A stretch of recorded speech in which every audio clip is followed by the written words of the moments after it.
What is up, everybody? Welcome back to the Twin Sons Podcast, episode 64. And this week we're actually joined by this guest named Josh. You guys might know Josh. Josh, welcome back. I've been on the show a couple times. Yeah, he's been here. He's been MIA lately, but he is back now, back from work. And more importantly, we're joined by first-time guest, Mr. Den, right above me here. Den, welcome to the show. Hello. And I never left because I've never been here, I guess. Yeah, he's been here the whole time, so yeah. So we are brought to you, as always, by RuneterraCCG.com, and they actually have a premium option now on the site where you can spend $2 a month or $20 for the year, and you can get access to Discord specific roles and channels, as well as a bunch of other stuff like ad-free browsing and exclusive content. And so far, there's been 2 exclusive articles, and they were both written by this guy, Den. So, Den, Hello. The second one just came out, yesterday? Or 2 days ago, possibly? I think it was 2 days ago. I turned it in during the weekend, so I think it got out on Monday. Perfect. So can you give us the lowdown, the selling point of this newest article for us? Yeah, sure. So the main thing about this article was that usually I try to do something like kind of simple to pick up with like clear ideas. And this time for the premium, the admins asked me if I had something special. So I tried to explain how I'm thinking about how to counter a metagame, which is something that nobody can tell you they know how to do, because if someone had the magic recipe for this, they will never share it. They will constantly be rank 1 on the ladder, and they will expressly never tell it to anybody. So I kind of try to explain how one might think and approach the way to counter a metagame and just kind of try to do it. So it's kind of a weird article because you might not get out of there any better regarding to the game, but I hope at least like it builds up or like starts some thinking processes for people out there. Yeah. No, for sure. I just gave it a read when it dropped, and totally. I mean, it's definitely a hot topic right now, right? I mean, when 20 or 28% of the meta is Aurelia Azir, everyone's trying to figure out the best way to counter it. So definitely fits into what's going on right now. But yeah, those are my favorite type of articles, just reading and not even just being told what to do, but just starting a conversation in your head, a self-dialogue of just, all right, what can I do better this way? And it's great. So if you want to check that out, head on over to that site. We're going to talk to Den here about all sorts of game history, from Runeterra to Hearthstone to content creation. I know you write for a ton of different places as well, so we'll be talking about all of it throughout the cast. But if you're interested in checking that piece out in particular, head over to Runeterra CCG. Josh, you want to ask this first question here? What is your gaming history? No, I'm just kidding. The driest. No, wanted to get basically to know you a little bit more. What got you into gaming, I guess? What got me into gaming? I think it was my dad. Like my dad was, I don't know how you call that in English, but like kind of the light guy for tiers. Like he was in charge of the lights. And he has this super complicated, or at least he felt super complicated for me. I was 4 years old. Kind of software where he was doing them on the computer. And so there were like tons of lights and he could put the colors and stuff like this. And to me, it was like kind of somebody was throwing rainbows at my face. And so I started like asking my dad how he was doing it. And so I would start doing, like he would start working with me on my on his labs and stuff like this. And I think that was my first experience of, wait, you can have fun with a computer. That's awesome. I can't even remember. Yeah, I can't remember why I got into computers, honestly. I never had an experience like that. It's just kind of like one day, I like computers. I don't remember what that day was. I like it. Yeah, I like the dad answer. Mine was my older brother, so it was always just that was my go-to. But I think that's the first answer we had for their dad got them into it, right, Josh? I don't remember anyone say that. Yeah, I have not heard that on the cast yet. So as far as content creation goes, we'll talk about all the different things you do, but what kind of started your content creation? Was your dad a content creator as well? Or No, okay. Not at all. Well, my pro gaming career really started on a lot of lucky moments, I have to admit. Like, I started Hearthstone because at first I was involved in American football. That's what I wanted to do with my life. Oh, nice. And the thing is, in Europe, it's not as easy to do as in the US because we have no programs, no scholarships. Yeah. And so I left, or like I managed to go study in Finland, which they had a really good team in Helsinki. And this is where I really started trying to go like serious about it. So I was training all days, 2-3 times a day, plus matches on the weekend, and I was honestly exhausted all the time. And during a practice, like one of my roommates actually shows me a new game called Hearthstone, where he tells me like, well, if you're tired and you just want to do something else, I guess you can just do this. And I just literally fell in love with the game. It just started being my my just wait in between trainings kind of thing, and I learned kind of not knowing it that there were teams and that was good enough. So a French guy on ladder just told me, wait, with that rank you should see a team. The team told me with that rank you should go to tournaments. In tournaments they told me that mindset you should write stuff.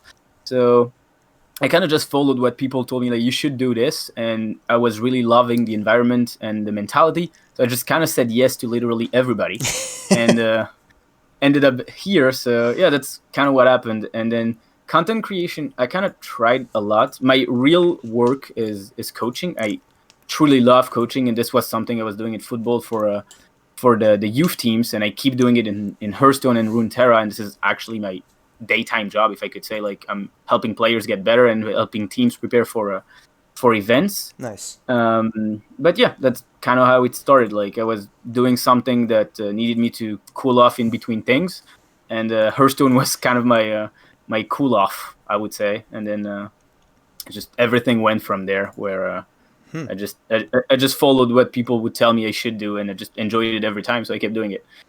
That's crazy. Yeah. So was Hearthstone your first card game? No, No, I mean, okay. like every kid in school, I played Pokemon, I played Nice. Yu-Gi-Oh, I played Magic. Nice. Nice.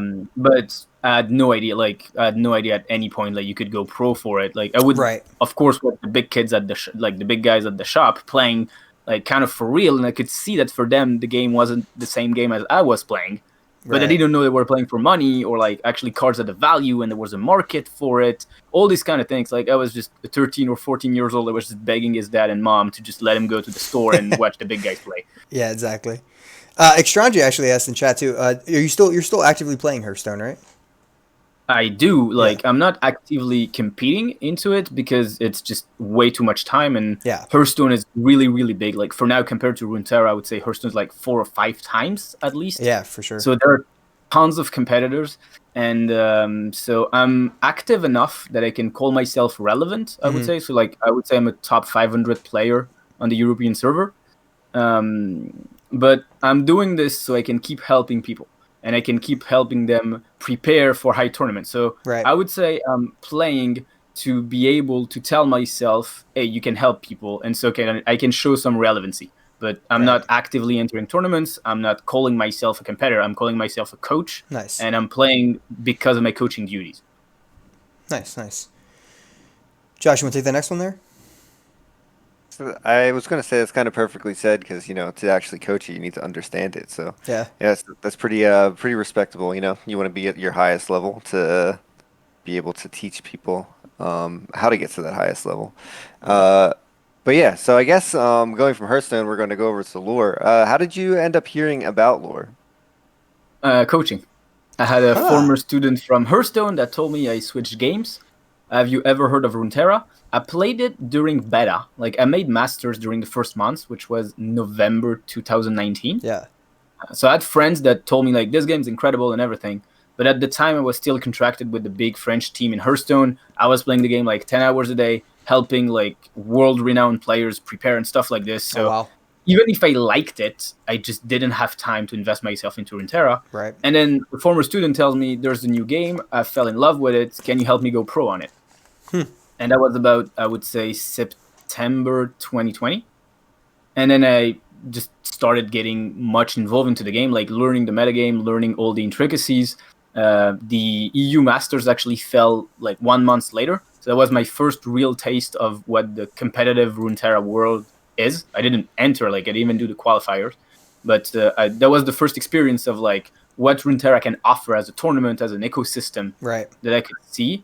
And then I just went on from there, and I just actually enjoyed the game a lot. And I wouldn't say I started transitioning from one game to another. I just started playing Runeterra on my free time, except of playing more Hearthstone on my free time, I would say. So 10 hours of Hearthstone a day, and then your free time was Runeterra afterward? Pretty much how it worked out? Yeah, kind of. And then just So it was hit like Masters on your free time. it was like American football, Hearthstone, and Yeah, then it yeah. transitioned Well, to Hearth. unfortunately, I'm medically not allowed to play football Oh, anymore. Ah, So so just stick to this is coaching. also why I got really involved into gaming afterwards. Like, well, this is kind of a sad story. I'm not sure you want that on the podcast. Yeah, it's fine. I mean, hey, card games are a great outlet for that type of stuff, so it ends up being perfect. It's funny because Hearthstone for me was like my number one thing to play while I watched football. Like I always just sat on my iPad and I was like, yeah, I'm just gonna watch the, big Eagles fan, so just sit there watch the Eagles play Hearthstone. I've done those. I've done those NFL on one screen, Hearthstone on the other Yeah. one for like literally 5 or 6 hours. Just go through the game, like all of them. That's perfect. Yeah, you just throw on Red Zone on a Sunday and you just go nuts. Yeah. All right, so this is kind of a throw up question. I mean, as you've done a lot in the Runeterra universe so far, but one thing definitely stands out the most. So, what's your favorite memory from Legends of Runeterra? From the game in general, or from my personal experience on it? You know what? We'll do both. We'll do both. I like both. Okay. So my personal favorite experience, it's gonna be really stupid. It's the first time I did the arrowing with 6 ashes. Like I was discovering the game, and so it was really the early stages. And I don't know why I fell in love with Ashe. Nice. I really loved the hero. I felt like she was charismatic. She was like kind of the ice queen and all that stuff. So you just like, oh my god, that's the kind of girl every guy wants to be. That's kind of weird to say, but Yeah. and I was learning this deck, which at the time was Ashe Revival, where like you just revive all of them, so they all attack, they all evolve, nobody can block in front of you. Just yeah. And the thing is, one friend told me you're never gonna get 6 because you actually need to get 3 ashes, then you get to get 3 rekindlers. All of them die, and then you need to do arrowing. And I managed to do it, like actually like stalling the game and like provoking it. And one day it actually won me the game, and it was the only way to do it, and that was my highlight. And I don't know why I always remember that time where I was just screaming like an idiot. Well, I've been playing cards for like competitively. It's been my job for 7 years, Yeah. and I come truly back as a kid. So that's my personal highlight. I did in harrowing with 6 ashes. That's fantastic. Yeah, I mean, you just attack and they can't do anything. Their whole board just gets frozen. Yeah. This is the first time where I really realized, like, oh, that might actually be a fun game. Yeah. Like, and I would say, like, from the lore ecosystem as a whole, it's not the seasonal itself. I think it's the announcement of the seasonal, because this is something a lot of people have been waiting. And to me, and I think to a lot of competitive players, it was the first time we heard this is a serious game. Yeah. Go for it. And I think a lot of competitive players were dying for just that, Yeah. like kind of announcement, or I don't know how to call it. But the first time we learned, like, all right, Legends of Runeterra is going serious. I think that was the best thing we could have had. Yeah. And the fact that it's keep going and it keeps growing actually shows that we're also right to do it. We're just not doing it for us guys. Right. So that is to me the start of like kind of the real party for Legends of Runeterra. So Yeah. ecosystem wise, that's what I pick. It's a good answer. Yeah. I mean, it was such a big moment, and after that moment happened, it was always like, all right, we need a Worlds. We need a Worlds now. Like, when's Worlds getting announced? Like, Yeah.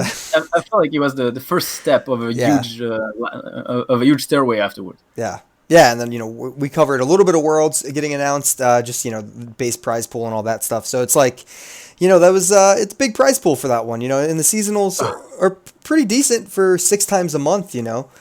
So or 6 times a year. I mean, yeah. If you win all of them, you pretty much made a year worth of earnings. Yeah, that's it. Just win them all. People are saying you can't live off Runeterra. You can. It's just extremely hard. Yeah, very, very difficult. Or you're going to spike the Worlds and then win that, and that's probably a yearly wage. Yeah, and then you just pretty much get for like 3 or 4 years. I don't know how much the winner of Worlds gets, but that is I forget some atrocious amount of money. I'm sure it's a ton. Yeah. So you obviously won the first seasonal, the EU shard, and I actually only watched the EU shard, not the American shard. So I did see your games for the first seasonal.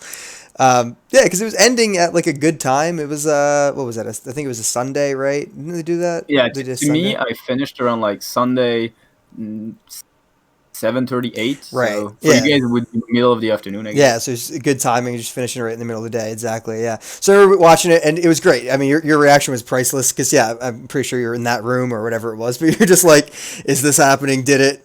Did a little lap, came out, and then I think it was who was casting? I think Panda, right? They were like, "All right, Mogwai and Panda. Mogwai and Panda still back then." Yeah. So that was fantastic. So what was your lineup for that? Do you remember off the top of your head?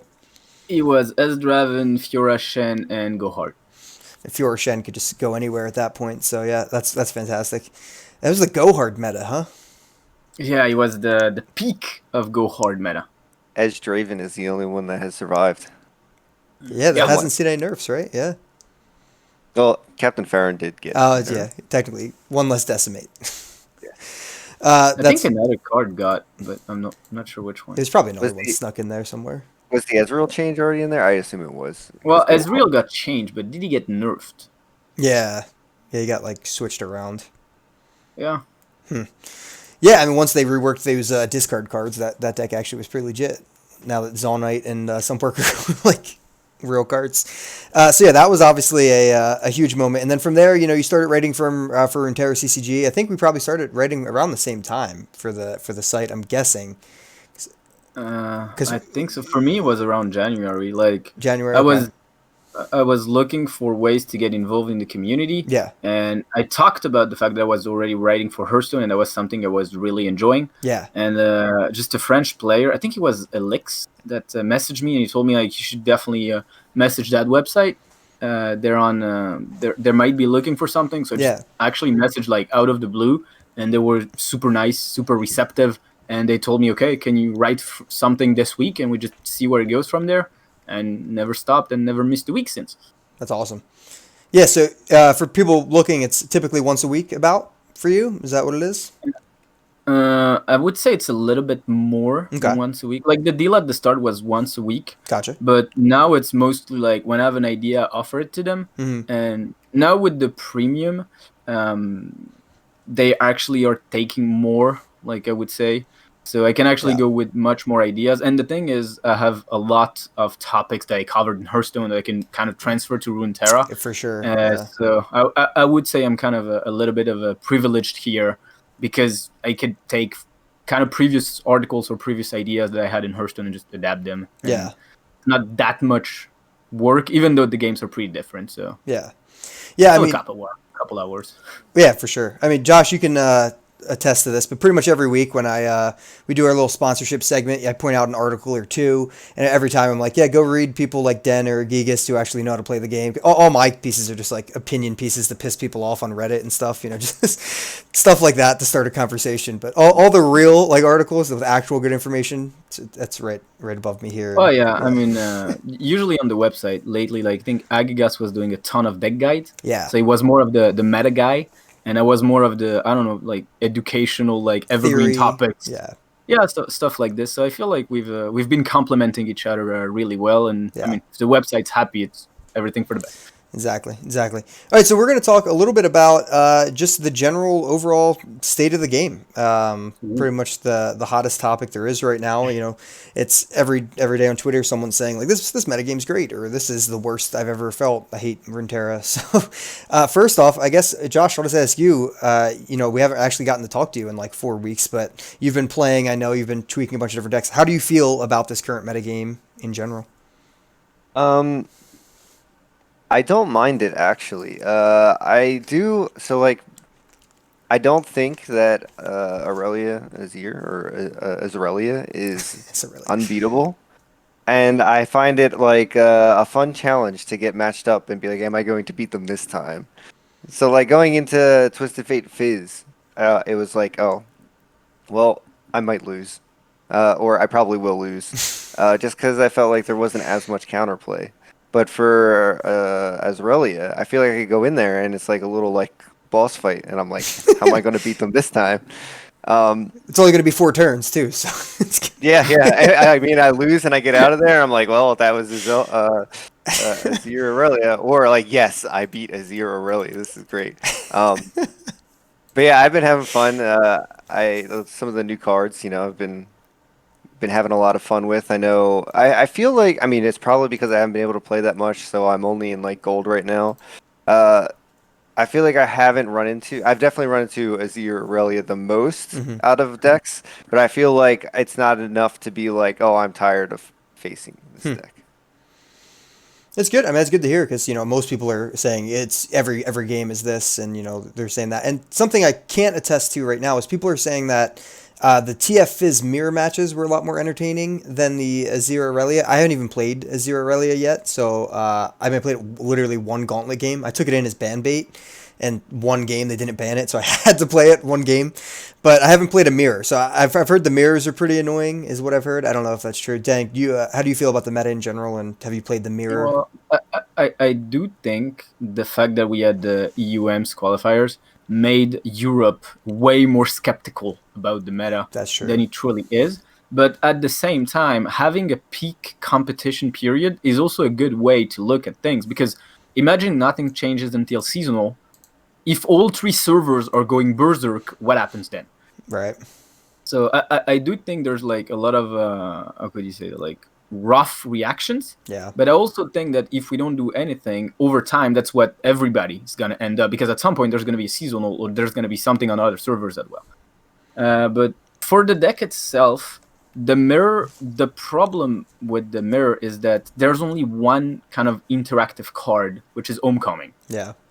The rest of it is pure development. So a lot of the time, the mirror, you can think of it as much as you want, and that's kind of the problem, is the super simple reasoning and the super long reasoning get to the same point.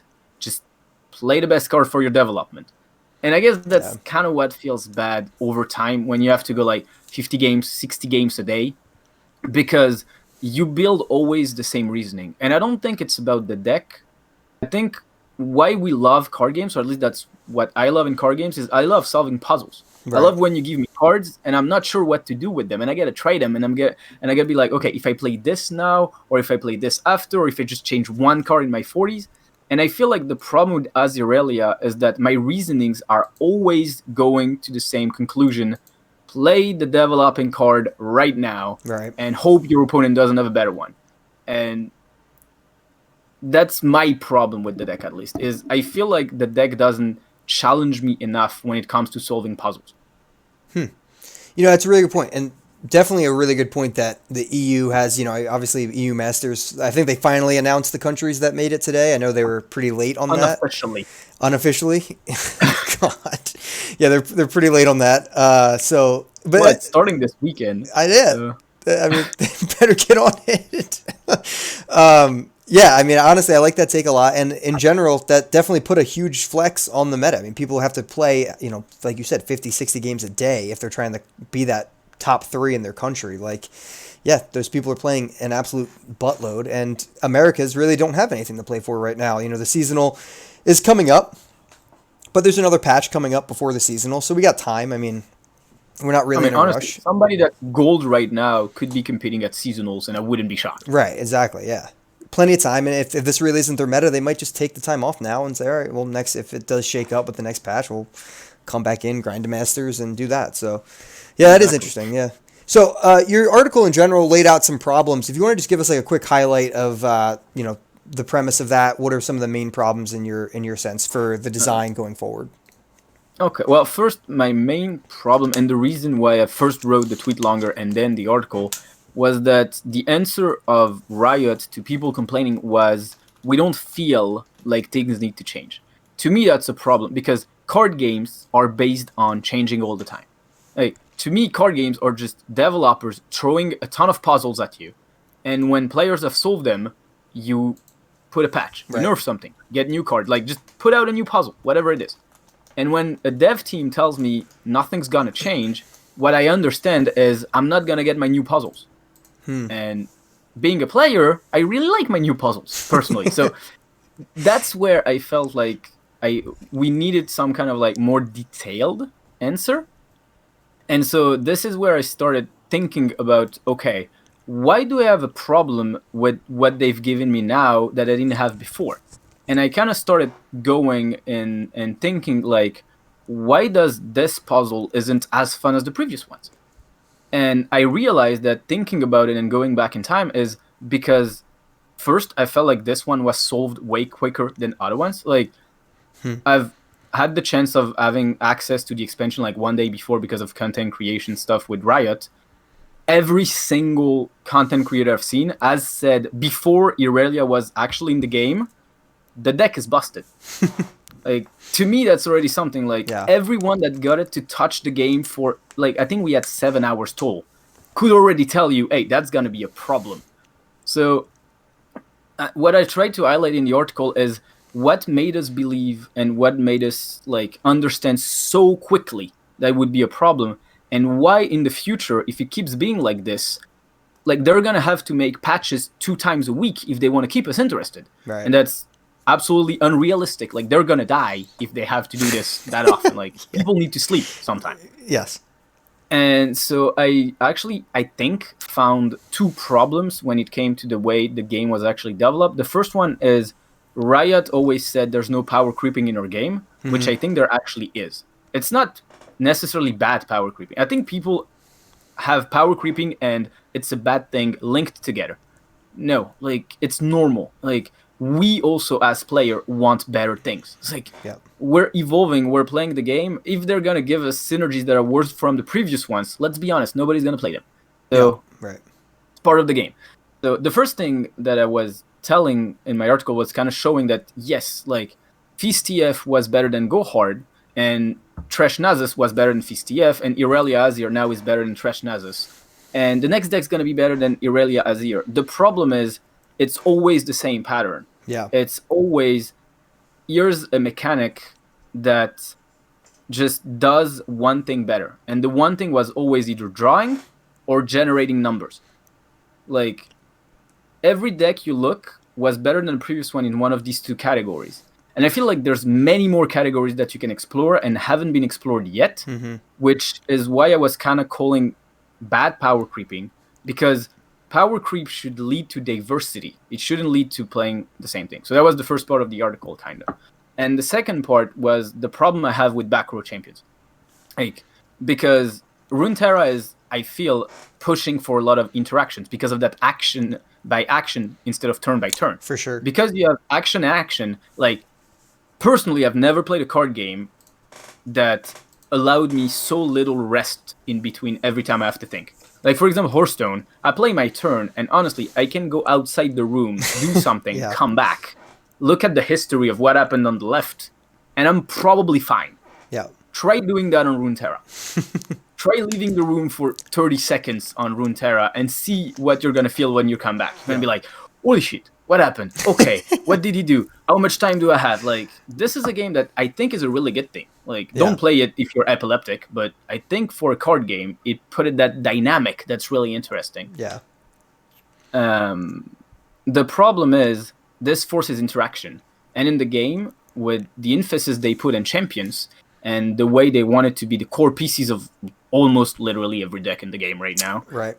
If you make a category of champions better than another category of champions, over time, you're going to have huge disparities that are going to cost your game. And slowly, we're having back row champions being stronger and stronger, while fighting champions are, and that's what I call them in the articles, glorified tech cards. Like, the last great fighting champions was Fiora, and they nerfed it, which was valid, because if Fiora was a 3-3 right now, Irelia Hazir wouldn't exist on the freaking ladder. Yep, very true. But I looked at the reason why I would play fighting champions, and Shyvana is only played because of Irelia Azir. Renekton is only played because of Irelia Azir. The only real fighting champion out there is Draven. And I think Draven has been called busted in his actual form before I started playing the game. Mm-hmm. So the thing is, every time champions perform because they don't have to go and fight. They don't have to take risks, which is fine. I mean, it's okay. But that's called a landmark, not a champion. Yeah. And that's, to me, the biggest problem is every time you look at a metagame, you see back row champions being more and more popular, having better and better capacities. And one day, we're going to hit the point where back row champions are going to be the only thing we have. Yeah. And I'm not saying this point is going to happen like in the next 1 or 2 years, but if we keep going that trend, it's going to happen eventually. And when that happens, your highly interactive, action-packed game becomes two dudes looking at each other and not interacting and just developing their strategy, and it just becomes a race to whoever gets there first. And this is a bad game. And I don't want Legends of Runeterra to become a bad game, so I kind of took it on myself to just call it out. Yeah, I like it. I mean, I'll respond to a bunch of it. Josh, you can formulate some ideas as well to respond. First thing is totally agree that power creeping in this type of game should just be a good thing. It should just be a way to introduce new mechanics, new cards. This isn't a greedy game, so it's not like they're power creeping to push old things out, so you have to buy new cards, because most people have the cards for free. So in this case, I'm all for power creeping. I do get people have a really bad taste in their mouth from, Hearthstone or from Magic, especially, where things get power crept and you're like, all right, well, I guess I have to buy a bunch of new packs. Well, it doesn't really work this way. You can play occasionally and really have a full collection pretty easily in this game. So yeah, sign me up for more power creeping. And, one of the ways they definitely did that, which people don't fully agree with, is like a card like the Merciless Hunter, right? The 4/3, 3-drop, fearsome, and grant vulnerable. And that is very, very power crept. Like, he's very, very strong for a 3-drop. But at least it is interactive. It is forcing something in the combat. So I'm a fan of that card personally. As far as that goes for like the backline mechanics, so that is a card that steps that right direction of forcing combat. So you actually have to answer it, and maybe it's overtuned a little bit, but I'm a fan of that card in general. And the other points are great. I absolutely love the other points. I never really thought of like, all right, really, we always say, all right, TF's been in how many meta decks, right? Twisted Fate's just been in so many meta decks. He dominated 3 meta in a row. Yeah, we had Swain TF into Go Hard, into Aphelios TF. Yeah, and if we're counting that one, into TF Fizz. But the Aphelios TF, I'm going to put it on Aphelios so TF doesn't have all the meta games. Right, so it doesn't conquer it all. We're talking August to March. Yep. With one champion telling everybody else, I'm the best champion and I'm in the best deck, and deal with it. Yep. And the core of that is really just card advantage, right? I mean, it's just his ability to draw was, insane. It's card and tempo advantage, because that's the thing with TF. Like, it gives you card advantage, so you're not going to run out. But when you're going to lose the card battle, what do? You go high on tempo, because you're like, okay, I'm going to lose the long run, so what am I going to do? Like, I'm going to do the other way, and just be like, okay, all the cards you draw are going to be useless because I'm not going to give you time to use them. And then TF comes in and is like, I have time. Look, red card, gold card. Got time. So dude is basically doing everything.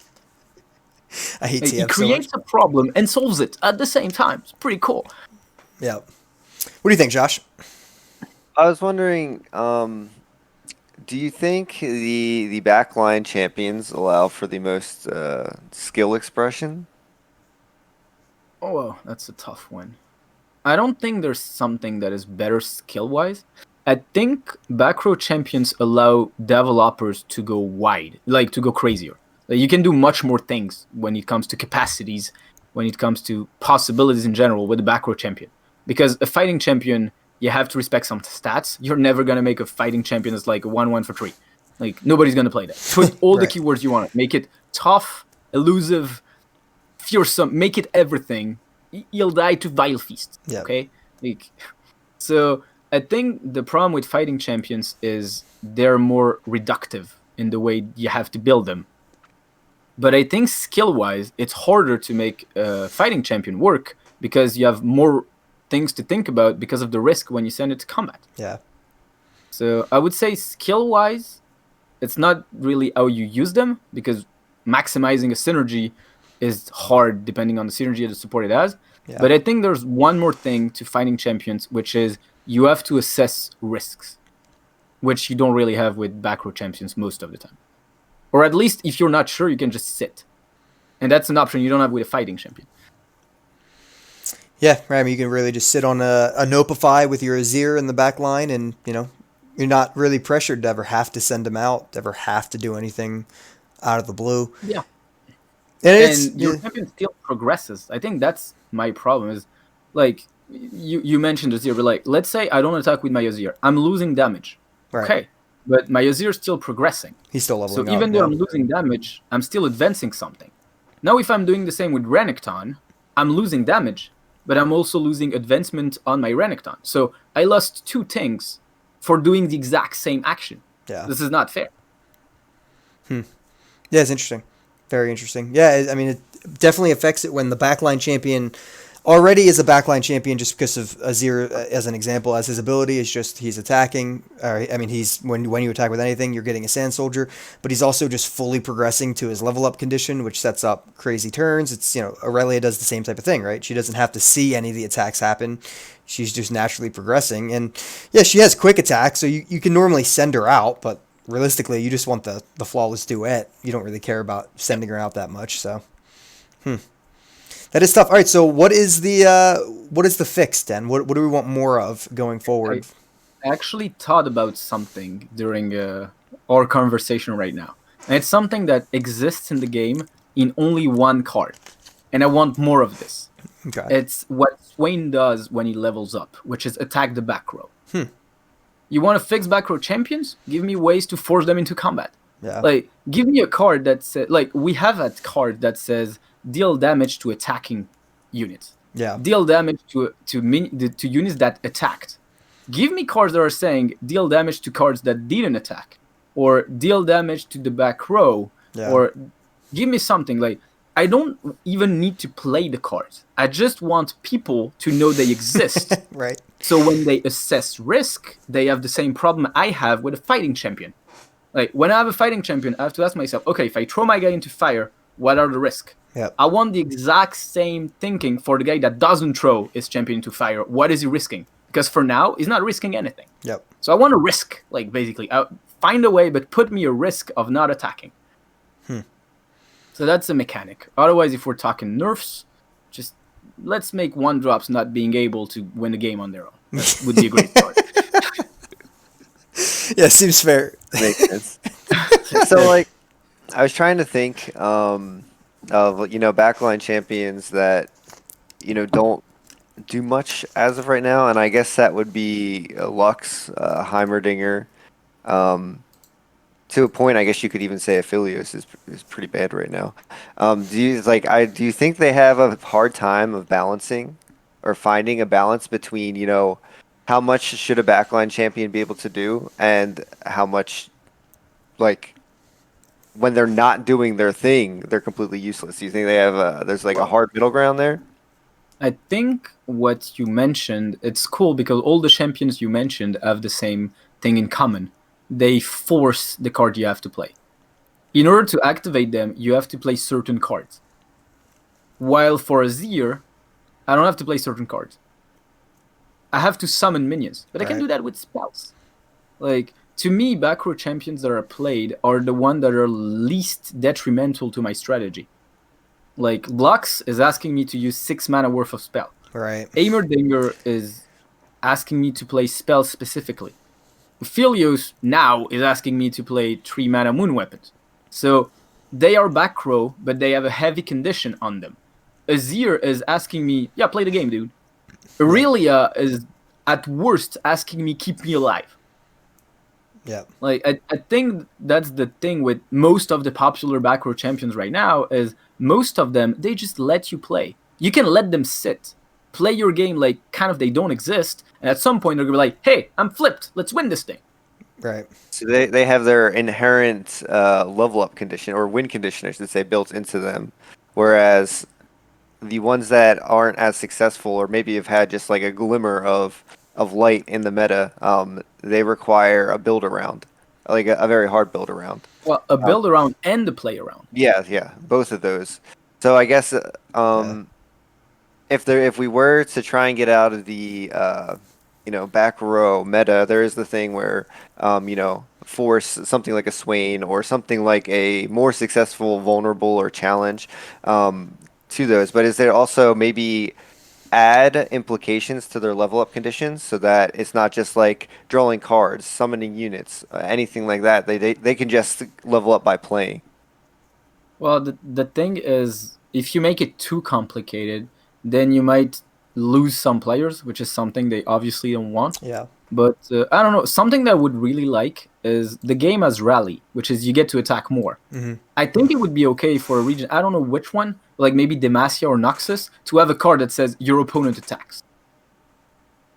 Like literally, your opponent's board attacks, just and you can block. Like because that would mean that you're responsible. Make it cost like 5 or 6. Like don't make it a 2-mana card or something like this. But I think that would be a cool design. Well, I don't know, or you just give it to Shadow Isles or like it's mind control stuff. And every unit that can attack this turn for your opponent does it. Yep. Something like this. That would be I think a fun fix, because it wouldn't be a fix where they actually tell us, okay, now it's gonna be this way. They're gonna be. It's more like, hey, if you're tired of this, here's the solution. Yeah. I think you should always, if possible, put it in the hands of the players. See, I do really like the addition of all of the vulnerable that Shurima got was like a decent step toward more of a backline targeting type of region.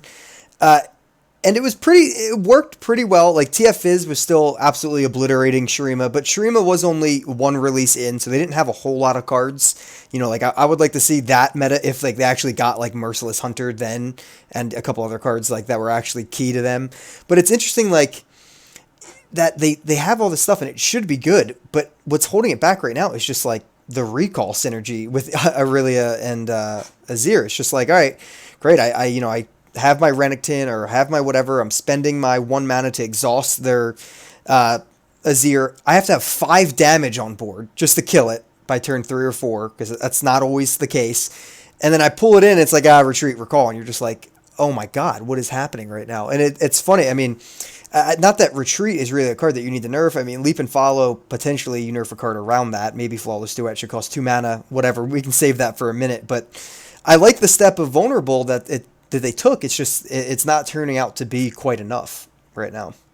Well, I do agree. Like vulnerable was a great thing, and I mean it's a good thing that Shurima has some counters, because obviously like it's a great region right now. It's just that I also think that Aziralia is also good because he has access to, as you said, one of the better mechanics to counter Shurima. Yeah. And this is where I think the deck really shines. It's not only a great deck in essence, it also has good matchups, because if you look at the mechanics and its functionings, it actually fights pretty well against the most popular decks. Yeah. But like I don't really know if there's a fix for this, or if this even would need a fix. It's just that it plays into kind of Shurima's weakness, where Shurima doesn't have direct damage. Yeah. So they have to do things with their units. But I guess maybe one day we'll see, I don't know, like a Shurima Piltover kind of deck where you exhaust things and then they want to recall them and then you spell them. Right. Sounds like a little overkill, but maybe that's what we need to go to. They got Weighted Judgment, man. They got the best removal.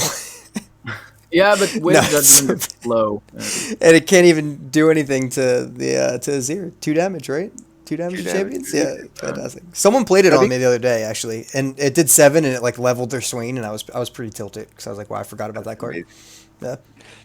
I wonder, forgetting stuff like Azir, forgetting them off the board, if there'd ever be something like some type of like suicide unit where it's like they can challenge, but the person that they're challenging can't leave combat. That would be great. The unit that you're challenging with dies. So like both people, it's just like destined to kill the unit that you're challenging. Yeah, kind of an ephemeral challenger. Yeah. But I mean, I could definitely see a Shadow Isle card, which is like kind of a, I don't know, like soulmate or something like that, or like a Banshee that once she grabs you, she never lets you go. You just make an ephemeral card that says, once I'm locked in combat with someone, that person can't exit combat. Yeah. We go with Kindred, actually. It go pretty well with Kindred, because you automatically get the Slay or something like that. Yeah, I even thought of like just the anti-magic people of Demacia. Like you just can't target my challenge unit with spells or something. I mean, that's pretty toxic. They can't get around, buffs and things, but it still like fits into that theme. Yep. I mean, if I had to go with Demacia, I would just make a landmark and just says, kind of, you see like the Noxcryer arena, where it says like 2 people are fighting at the end of the turn. Yeah. I would make a Demacia landmark that says everyone that can attack does it. Just like can't name it fighting spirit or like Yeah, everybody's enraged, and everyone that can actually go to fight, they do it they because they fight. don't have Yeah. a choice. Yeah, it's cool. And, Oh, just talking about this, the design space is open to solve a lot of these problems. And hopefully, we get more of this. And we don't know what the 10th region is. Maybe the 10th region has, I mean, you guys are talking about some pretty weird effects. If it is void, maybe they have some weird effects that could potentially solve some of these issues. But I totally agreed with the entire premise of the article that it is just moving toward a slightly scary place with back row engine value machines. And yeah, and the thing is, Runeterra is still a young game. I mean, yeah, it's Riot, so obviously we're all looking at it, and even if it's not conscious, we have League of Legends in the back of our mind, and everybody involved in the game wants it to become a huge esports and a huge game. for sure. But like a year and a half, if we're counting beta, isn't so much for a Yeah. game. Like Runeterra is still really, really young. Like Magic is 20 years old and still has problems. Hearthstone is 8 years old and still has problems. Yeah. So this is also why I kind of want to tell people like, hey, hold your horses. Like what they've done in a year is already great. Just give them a chance. It's okay. We still have time for this. Yeah. For sure. Yeah, I mean, there's a lot of frustration out there. I always get in trouble because I'm always the one who's saying like, all right, guys, it'll happen. Like, we'll get there eventually. But, not everyone wants to hear that all the time. So I understand. People just want answers and things. But I'm with you. It's a very young game. I think it's relatively healthy. I do think, we're going to talk about this now. We just talked about the meta in general. I just want to go through some nerf/buff predictions if we have any. Any like longtime listeners probably remember Mikey coming on and just like predicting the most random buffs. What was it? Laurent Chevalier? Wasn't that the one? Laurent Chevalier. Dude, Yeah. randomly, we're like, he didn't prepare at all for the show, like always. I was like, what are they going to buff? He's like, they're going to buff Laurent Chevalier. And they did. I was like, how the hell? You Nice. haven't even played the game in a month. Like, how did you just pull that out? Yeah, Mikey's in chat. Easy no re is Mikey's contribution to this cast. So we're going to just talk. Josh, do you have a random nerf/buff prediction? Now, this might not be like, this is what I think should happen. It could even just be a selfish, like what you want to happen. I want to happen. Well, I feel bad because I already had stuff in my mind that you wrote down. You can take 'em. But I think I'm going to go away from the Azir Relic because I feel like that's like the obvious. Everyone's just talking about it. Yeah. I think the Watcher 100% needs to be changed.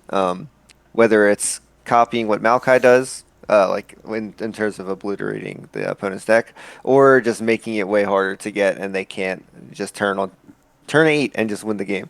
I know Riot has talked about, they want finishers. They want games to end. They don't want games to be like Targon lengths long. Right. So I understand where they were going with the Watcher. Like, oh, this deck needs an end, but I feel like that end is a little abrupt with not much interaction. So I don't think that's the kind of finisher that you want in a game. Den, thoughts on the Watcher? I do agree that it's. I really like the way you said it, like abrupt. Yeah. It's like two decks that only pass their turns should tie. If you only pass against Lixandra, you die on 8. It's not. Yeah. Shouldn't happen that way. Yes. But yeah, I definitely agree. Like, especially, I think, yeah, the word abrupt really is that. I feel like for a lot of players, if you've never seen the deck or if you're still learning the game, that kind of, okay, now it's over.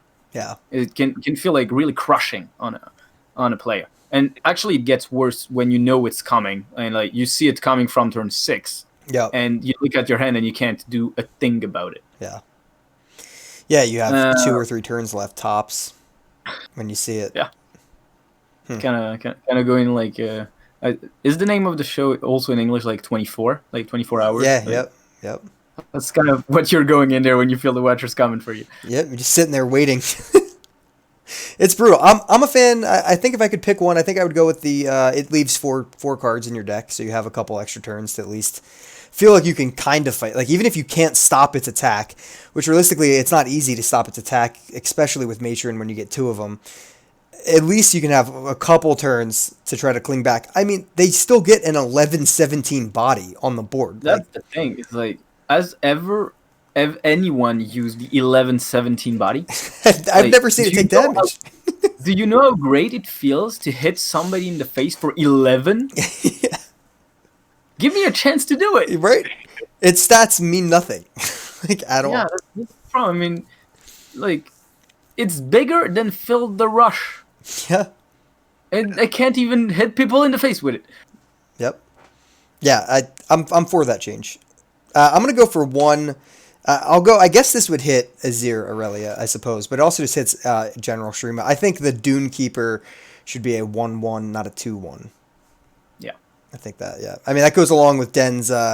Can one drop stop winning the game, please? Comment. I know you're probably talking about Sparring Student, but Dune Keeper's pretty freaking busted as well. So. Yeah, I mean, I'm actually kind of surprised that they. I mean, it's a super fun card, obviously. I mean, if it's not in your Shurima deck, your deck's probably wrong. But 4 damage on turn 1, like a possible 4 damage, is absolutely insane to me. Yeah. It's the first Yeah, I time. mean, that card can look decimate in the eye and tell her, yeah, you're bad. It does. And it's like, if you have a 1-drop, like, some of those 1-drops you don't really want to block with, but now you're like, well, shit, like, I kind of have to block. Like, I can't take 4 to the face, like, you know. And it's, if you don't have a 1-drop, you just take 4 to the face. Yeah, like, one day I had to explain to a student that didn't understand. I told him, like, 1 mana deals 20% of your opponent's nexus.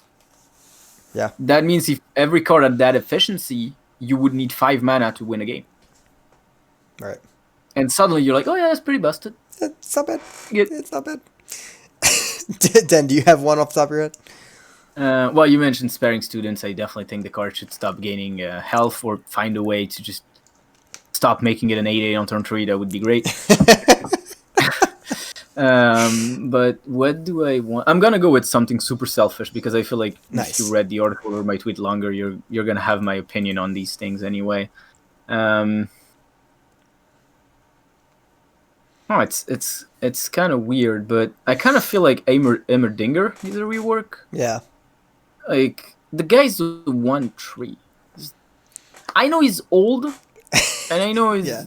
maybe not really wanting to fight, but I think I would want Emmerdinger to have, like, not big stats. Like, I'm not asking, like, 5-drop trash level of stats, but I would love for him to have, like, 5 health or something, like, at least, like, yeah, like, make him a 5 health minion, or like for fun. Like, I mean, he's part robot, right?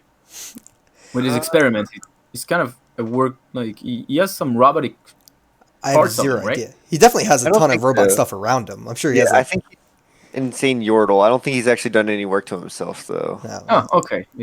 But yeah, I would love to have him, like, bigger stats, but just he can't attack. Something like that. Yeah, Or, like, okay. really make an old man where, like, I don't know, you make it a 6/6 or something really stupid. And then you write, can't attack. If he has to combat, he dies. Yeah, gets pulled in, dies. I don't know. It would be fun to have something really resilient to spells, Yeah. but that just can't combat. That, to me, that would actually have, like, or Zillion would be kind of the same thing. Right. It's like kind of these people that are, like, super mentally strong, but physically they're just past their age, unfortunately. So I don't know. I think, like, Emmerdinger would be fine that way and actually playable. Yeah, I mean, that was one of the nerfs that really, I mean, that shoved him out of the meta, like, pretty much entirely. You know, and I was pleading for. I freaking hated dying to turrets, so I apologize to all Heimer fans who can't play him anymore because I was crying about him constantly. But yeah, he was pretty annoying. But he has not seen any play. Although that new thing, the Adaptatron 3000 or whatever, I believed. I totally misread it when I first read it. So it shares all its keywords with every other turret, but, like, if it gains, like, a keyword and then that turret dies, it still keeps, like, elusive, say, and then the elusive turret dies. But if it has elusive, it still shares it to the other ones. It's kind of, like, interesting. You believed in it? It's kind of a keyword turret. Yeah. And I think, like, yeah, when I saw the card, I was like, okay, I finally have a game plan, and also I finally have a 1-drop that isn't Zoe forced, and that I have to block with her afterwards. So I was really happy about it. And unfortunately, like, the problem that a 5-mana champion can die to a 2-mana spell just made it a little bit worse. We want Thickheimers. All right, I think mine will resonate. I think everybody wants a Talia buff. They don't typically do a ton of massive changes, like in the sense that Den's talking about. In the sense like they won't just rework like a bajillion cards. A lot of times they stick to maybe one or two like reworks like that, and then they'll just do simple like stat changes or number changes. So I don't think Talia needs a huge rework or anything. I think a simple +1/+1 would help her plenty.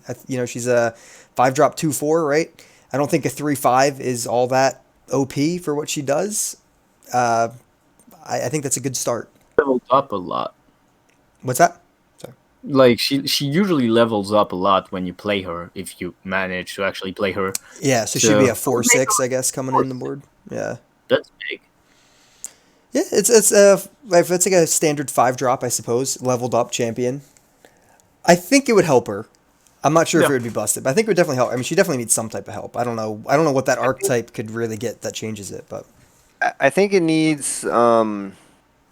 I could be completely just wrong. I think it needs more landmark support that offers a win con. That's not obviously veiled or Grand Plaza like pre-nerfs. or 20 time bombs. Yes, 20 time bombs. I think it needs something that, you could at least work towards that could progress your win. As of Right. right now, it's just like you put her on the board, okay, she doubled a landmark. What happened? Yep. That's where it goes. You got an extra rock bear. Yeah, it's pretty sad. But I think a little thicker of a body would be all right. Josh, you have another one? I have another one. Do I have another one? I did. Dan, if you have one, let me think about it for a second. Do I have something really, really selfish that I would like to see? I like the selfish ones. They're good. I like how we haven't even said like a 0 to 4 health or anything like that. Everybody knows that. It's coming. It's happening. We don't even need to mention it. That's Do fine. we think Azir should be getting buffs when every time that he summons something also? Like I feel like it's just like overkill at that point. It's like you can't even block the things that he summons because he's doing 7 damage and then they're hitting for like 4, and it's like why does he have to do 7 damage and I still have to give up 4 What? for the soldiers that he's summoning? Like what? To me, Azir shouldn't give the bonus when they're summoned. Like once he's flipped, you shouldn't have the bonus when they're summoned, but when you attack. Like, isn't Yeah. Azir like kind of that dude that is? I'm not sure. Like, I'm not really a lore guy, but isn't he kind of like the emperor that leads his army to battle, and like this great leader of Shurima? Yes. That's it. Shouldn't a leader actually need to go to fight? Like, get him in there, man. Yeah, like, or I don't know, like, I kind of also want to find a way to play that level 3 kind of thing, because Azir was kind of the level 3 guy when they revealed him. He was. I mean, Yeah. it changes your whole deck. So maybe there's something to do. Like, I don't know, if there was to have a big rework in the game, I want them to rework level 3 so it's actually attainable.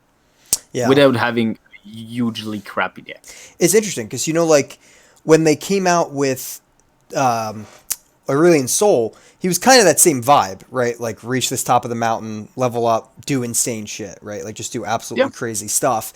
And it's kind of what Azir was. It's like, all right, level up, you get a new deck, which is like, wait, what did I just read? And like I can count the amount of times I've seen it, and on one hand easily. Josh has got one finger up, so Josh's seen it once. I had to play like 9 games in a row to get it, and I did it once, and I still lost. So it's like it's pretty feel bad. So if they want to lean toward that, yeah, I mean, make Azir more attainable in that sense. Just simmer down his value engine in the early stage. I'm about that. I really hope the next set isn't like 10 cards of Sun Disk support. Oh, it better be, dude. Just like this set was. I feel like they need to rework that instead of, releasing more support for it, because they put out so much support like, oh, bring countdown to this, bring countdown sounds by this many, and I haven't seen any of those cards ever played. That's why I was really, really hoping Malphite was a landmark. that had countdown and turned into a freaking mountain after the countdown or something like that. Yeah, that whole thing kind of flopped a little bit at least. I mean, there's some stuff that were like the little bit of a Talia Lysandra ramp deck where they're just putting out thralls. You see a couple of those cards in there, like promising futures, so they double a thrall count and things like that. But yeah, what was the one, the 8-drop, the clock hand, right? That guy. Like, Oh yeah. they released him. I'm like, oh, something huge is coming. Like, this guy's crazy, and he's like, there's nothing for him to really use it on. It's just, the problem with the landmark is just if your opponent is doing something, it just hits you in the face and then you die. And when your synergy pops off, you literally need the perfect turn in a region that has no healing Yep. in order to turn it around. And that's kind of the problem. Like, I like how you put it. If your opponent's playing the game, you can't really go that strategy. that's the problem with landmarks is when you play them, they don't do anything. That's okay. Like, I don't mind that. That's a slow gameplay. The thing is, the game also has like decks like Discord aggro that kills you on 3 if you don't actually interact with them. Yep. So, Yep. You guys got any other ones? Anyone else? Strange in chat says, no healing, devoted council in shambles. The stupid 1/6 who can heal your champions. Yeah, there is. He's carrying all of Shurima's healing on his I was so wrong. I'm sorry. his unplayed pack. Very. The poor devoted council, man. Josh, did you think of your one? No, but I'm just gonna go with the obvious. I think the Dias and the inspiring Marshall, really push that deck over the edge between turns. Well, Dias comes out 2, and then if they have another Dias, it's like you pretty much died turn 6. The inspiring Marshall, like why do they need more buffs? I feel like the deck is good, but then when they start getting all these buffs on all the blades and the soldiers coming out, it's like I can't trade multiple times in one turn. It's a So, real like, bad feeling when Marshall's out and they just flawless duet and they have like one Deus and Emperor and it's just like, oh, here's four attack minions and they haven't attacked yet. Yeah, it's a pretty damn feel. They already have Azir that buffs, and then Dias provides things to be buffed, and then Inspiring Marshall buffs some more and doesn't have to attack. She's basically like a backline champion herself. There's realistically like 10 different cards they could change, and what's everyone's guess on how many they're going to change? Dan, how many Azir Aurelia cards are getting changed? Oh, I think realistically they should change 3 or 4, but I think only 2 are gonna change. Josh, what you got? Yeah, I was going to say too. I think Dias and maybe not even the Marshall because people were cutting her, so maybe like the play rate's down. But Dune Keeper. I don't think they're gonna nerf both. Like that's the thing. Like I don't think they're gonna nerf several cards because they want to see the impact. Yeah, exactly. And it's also really tough for them to nerf the deck because it's the latest region combined with the latest mechanic. Yep. So if you nerf the latest region, you're like, oh yeah, Shurima was too much. And then if you nerf the latest mechanic, you're like, oh okay, we misjudged it and it's too much. So I feel like nerfing cards like sparing students and stuff like this, it's okay because they've been in the game for a while. Yeah. And they're just gonna be like, oh yeah, now you can abuse them, so okay, we accept that. Yeah. But like nerfing Azir, the dude, even though we're seeing him a lot, he's 2 months old. Yeah, exactly. So I think they're gonna find the cards that are not the identity of the game right now, which is why I'm thinking about students. Maybe they're gonna put Homecoming at 5 or like stuff like this. Dude, who would have thought we're gonna be talking about putting Homecoming back to 5 mana? But like, you're not wrong.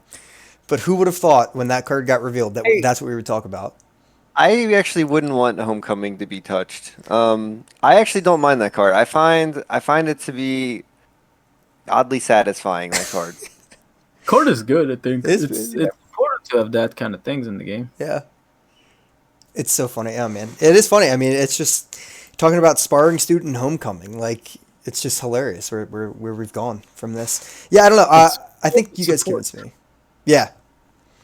I think you convinced me. I think 2. I was going to say 3. I'll stick to 3 to be different. 3 are getting changed. That's probably too many, but I'm going with it. It also depends if they buff things on the side. Sure. We haven't talked I about would any like, buffs. yeah, I would like. But Well, you did. You talked about I think they Talia. buff something. So Oh, Tallulah, yeah. I would like to see a way for I like Blade Dance as a mechanic, and I would like to see it in other places than just one deck. Mm, So I hope they manage their buffs and nerfs so that that mechanic can actually have some expression across decks instead of just, this deck's strong, so it only belongs here. yeah, I think that's more our fault as players. Once we find the shiny stuff, we don't want to let it go. it could be true. Yeah. I mean, if they simmer it down a little bit, maybe MF or Blade Dance becomes like slightly more interesting because that's an interesting concept, right? With Crackshot and MF, and you have multiple attacks there. It's just that it's getting so outshined right now. So if they do simmer this down a little bit, maybe people open up a little bit and say, okay, maybe it's worth taking a look at this deck. I mean, I've played that one. It's fun. It's just not nearly as consistent. Well, it's also that I had a talk with a friend, and he told me actually like Crackshot effect is the same as 1 cent soldier touching their face, Yeah, it's very true. and MF's evolved is worse than Marshall. Yeah, yeah. I mean, because yes, you don't really care about Like your when you units put it that, surviving. yeah, and when you put it that way, you're actually like, oh yeah, I understand why the MF list isn't there because I get one more champion. I have actually a card that is better than my champion, Yep. and the Sand Soldiers are better than any damage mechanic because they're minions dealing damage. Yep. That I don't even care if they die. Nope. Yeah, so the MF ability of actually clearing some of the board as you're attacking isn't even good. It's just you don't need the board space at that point anyway. Yep.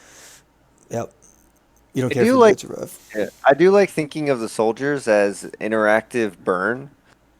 So when I think about them that way, I hate thinking that they can be buffed because then it's not interactive burn, it's just trading or just you don't have enough units to trade with. So like with the interactive burn, at least it's like it's reminiscent of, old burn, but you can actually deny it without having a deny or an opify. You could just, trade a unit and take 1 damage instead of taking 2. Or take 1 damage on your unit instead of taking 2 to the Nexus. So I like thinking about it that way, and that's why when I talk about like the inspiring mentor, Marshall, Yeah. or things that buff the damage of those things, it just gets all wonky because when you have like a Dias or 2 Diases and an Azir, they're summoning 3 forms of burn that Yeah. you sometimes don't even have interaction for, and multiple times in an attack turn. Yeah. It's like the burn decks that we've seen before have not been able to do that. They use a resource and it either gets through or it doesn't because you had a deny or an opify or something like that. Yeah. Yeah, when they're just attacking for 1, it actually is kind of a fun deck to play against. Because like you said, you're like, all right, well, my 1 minion health here is worth 2 Nexus health, so I'm going to take that. But yeah, when they're all 4 attack, it starts to not be as fun. So I do understand that. And when the sparring student's like an 8/8, like Den said, it's also a little obnoxious. You just need a chump blocker. I mean, other than that, I don't have anything. I can't really think of any buffs I want. I really have been loving Sivir as a champion. I don't really. She's a little dangerous to buff, I think. I don't think she really needs a buff right now. I think she's solid. But I like her as we were talking kind of about how combat champions actually need to get in there. But she has some built-in protection with Spell Shield, so she feels cool like that. And she also has like an endgame potential, right? If she does share Overwhelm or Fearsome or something, she has like a win con. So I really like her. And I brought her up just because maybe there's a card or two around her that you could buff in the reputation package, but probably not is going to be my guess because I think that deck is still legit. It's just not tier 1 at the moment or tier 0. But Well, the Shurima reputation kind of doesn't exist. The reputation deck is Noxious and Freylord. that's So, true. Yeah, it shifted to Freljord now, right? I don't know. If I had to touch something about Severe, it would be our spell because our spell is Oh, yeah. unfortunately really bad. But I think it's because the reputation is hard to Yeah. get through. But I mean, otherwise, yeah, I think buffing Severe stats would be incredible for her Yeah. and probably too much. But Honestly, it's really hard with these champions because yeah. they're good. They just don't fit the current game. Yeah, exactly. If you make them good for a situation where they're not supposed to be good at, imagine the situation changes and suddenly it's the right situation for Severe. She's just going to destroy the whole thing. Yep. Because I remember her like when she came out and TLC was the top deck. Yep. I mean, I was playing Renekton Severe, and everybody was telling me like, "Why don't you play Sejuani?" Because Severe with Battle Fury just beats the matchup Yeah. alone. Like, and she's untouchable. The only thing you can do is like Chum blocking it, but he only has like one minion in the deck, which is a 2/1. Yep. So there are situations like if one day the metagame goes to control decks that are relying on spells to defend, Severe is going to be a nightmare for those decks. Yeah. So I just think it's about just not the right situation, but you don't need to touch the card. Yeah. If you keep changing things around and you keep making like new metagames happen, she's eventually going to be a good card. Yeah. Yeah, she's not bad right now. She'll find her spot. Yeah, in chat, Optimus saying definitely fix her champ spell. I agree. I just got screwed. I just found out it's slow speed the other day. Tried to cast it in combat. And I was like, oh yeah, this thing is slow speed. Yep, this thing sucks. This thing sucks. Could have swore it was fast. The only time you kill with the spell is when your opponent doesn't have a board and you have the board. Yep. And they're at 5 or less health. There's Yeah. That's a ton of conditions. I think your spell, like, if they make their spell fast, that I think it's gonna be good, and I don't think it's gonna be overpowered. Like I wouldn't think I'm gonna play it in my deck. It's just gonna make Severe worth running more than one copies. Yeah, exactly. It's so funny seeing that deck pop up with just one Severe. It's like, God forbid, I have 2 Severes in hand at one point, and I have to freaking have Nobody that. wants. No. We're going to wrap up. So, guys, as we wrap up here, if you are interested in the giveaway for the Runeterra CCG Premium, just write anything in the chat. Anything to enter the contest or enter the giveaway, and you'll be entered in, and we'll pull it away live here. But then I've enjoyed this conversation a lot. I think it's been mostly a positive thing in a period of a lot of negativity right now. I think people are pretty anxious about this upcoming patch and worried that not enough's going to get changed, or they're really frustrated with the game. Any other positive words you want to leave them on? Any moments of hope? We're negative. Okay, You can just double down and roast them if you want. Let's go full hopeful on this. Okay, full hopeful. Literally every single card game except Legends of Runeterra has been called a dead game eventually. If we haven't hit that point, we're fine. It's actually a really good point. Like, We're not dead even yet. Hearthstone and Magic have been called dead at some point. Yeah. So that means we haven't hit rock bottom yet. That doesn't mean we want to keep sinking, but that means we're still okay early. We're not dead yet. Fantastic. Yeah, I mean, you know what? I think we'll be all right. It is early. It is hard to remind people every episode that it is early, but it is the truth. It is early, and, you know, Worlds just got announced. We still got Worlds coming up. Yeah. Yeah. Good luck to whoever makes EU Masters whenever you find out. Well, apparently the players already got their emails, so that. Oh, is, they know. Okay, good. That is settled. It's just they haven't made the announcement. I know I'm not in. I didn't have time to enter seriously enough to actually reach the crazy like 500 something LP that was necessary to qualify. Yeah. Yeah, definitely a lot of grind in there. But guys, good luck if you are playing in that. Great luck. Den, can you leave us with where to find you online? Anything else? The easiest way to find me would be on Twitter, because this is something that I kind of check regularly. Otherwise, I try to be active on Runeterra server. I'm not as active as I wished. And then just personal Discord, but you can find me, like, I'm pretty sure if you at me at random on the Runeterra server, I'm going to see it. I just unfortunately don't have the reflex to check all of them. But yeah, otherwise the easiest is just my Twitter, which is den_CCG. Perfect. We'll have that link definitely below. And if you guys aren't in the Discord for Runeterra CCG, definitely check that out. I'm in there as well. Constantly good conversations flowing. Check out our Discord. Check out our Twitter. We're posting videos on YouTube, trying to get that growing up a little bit. And other than that, no real new announcements for us. We're just kind of cruising along right now. We have new month coming up, so if you're interested in the Patreon stuff, you can check that out. New stickers. These stickers right here, we'll be sending those out. NA only, because shipping to you guys is expensive, Den. Shipping to EU? Oh my god. Can't imagine, especially for a sticker. Yeah. It's just Need to make bigger packages for EU, so it's worth the cost. Yes, exactly. Yeah, for a little envelope, not worth it. Guys, I'm gonna roll the giveaway, and out of the chat, who's what? Optima. Optima, congratulations on the Runeterra CCG. You can talk to Rainmaker or me. We'll get you that, so you can check out Den's latest article on Runeterra CCG. Until next time, Josh. Any final words? I didn't even give you an opportunity, Josh. It's okay. I didn't have final words. All right. Until next time, guys. Catch you soon. See you.